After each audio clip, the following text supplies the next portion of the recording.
गंगाम्मा एक आत्मनिर्भर आणि प्रेरणादायक महिला आहे। ती तिच्या कुटुंबियांसह एका छोट्याशा खेडेगावात राहते।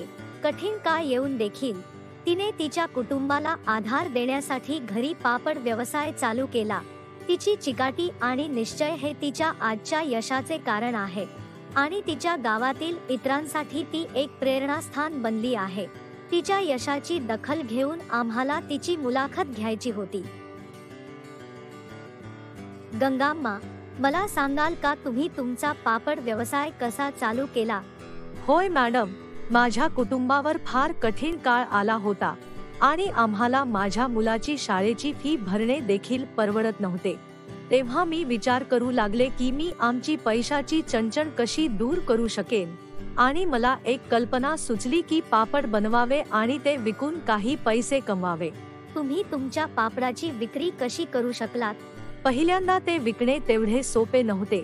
मी घरोघरी जात असे आणि कमी किमतीला देखील पापड विकत होते आणि मी जवळपासच्या दुकानांमध्ये देखील जात असे आणि कधी-कधी लोक ते विकत घ्यायचे नाही, पण मी माझे प्रयत्न चालू ठेवले कारण मला माहित होते की ते एकदम चांगले पापड आहेत। जसे जसे दिवस गेले तसे गावातील अनेक लोकांना आमचे पापड आवडू लागले आणि लवकरच प्रत्येकाला ते विकत घ्यायचे होते।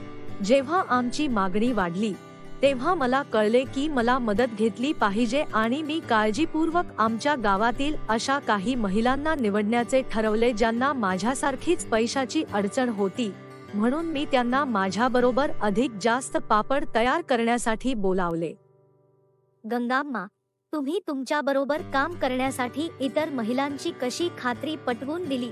मॅडम, मी माझी गोष्ट त्यांना सांगितली आणि समजावून सांगितले की पापड तयार करून आपल्या कुटुंबाला उत्पन्न कमावण्यात कशी मदत होऊ शकते। त्यापैकी अनेक जणींना तशाच पैशाच्या अडचणी होत्या, त्यामुळे त्या माझ्याबरोबर काम करण्यास फारच उत्सुक होत्या। तुमच्या मार्गामध्ये तुम्हाला कोणकोणत्या अडचणींचा सामना करावा लागला? आम्हाला अनेक अडचणी आल्या, जसे पापड सुकवण्यासाठी जागा शोधणे, पापडासाठी लागणारे मसाले चांगल्या दर्जाचे आणि स्वस्तात खरेदी करणे आणि वाढती मागणी पुरवणे। आम्हाला पैशाच्या अडचणी देखील आल्या, पण एकत्र मिळून काम करून आम्ही छोटी कर्जे घेतली आणि या अडचणींवर मात केली। तेव्हापासून तुमचा व्यवसाय कसा वाढला आहे? आमचा व्यवसाय पुष्कळ चांगला वाढला आहे। आम्ही आता जवळपासच्या शहरांमध्ये अनेक दुकानांना पापड पुरवतो आणि गावाच्या बाहेरील लोकांकडून देखील आम्हाला ऑर्डरी मिळतात। आमचा व्यवसाय जसा जास्त मोठा झाला तसे मी आमचे घर बांधू शकले, माझ्या मुलाच्या शाळेची सर्व फी भरू शकले आणि त्याला एक चांगले शिक्षण पुरवू शकले आहे। तुम्ही इतर महिलांना काय संदेश देऊ इच्छिता? मी त्यांना सांगू इच्छिते की कठीण काळात धीर सोडू नका। महिला कोणतीही गोष्ट मिळवू शकतात। सध्या आम्ही 10 जणी एकत्रित काम करत आहोत आणि पापडाचा व्यवसाय चालवत आहोत।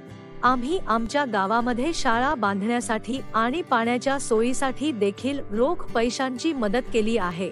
एकत्र मिळून आम्ही दाखवले आहे की महिला आपल्या समाजामध्ये काय बदल घडवू शकतात। महिलांना सगळ्या गोष्टीत सामील करून घेतले तर त्यांचा विकास होईल आणि यशस्वी होतील।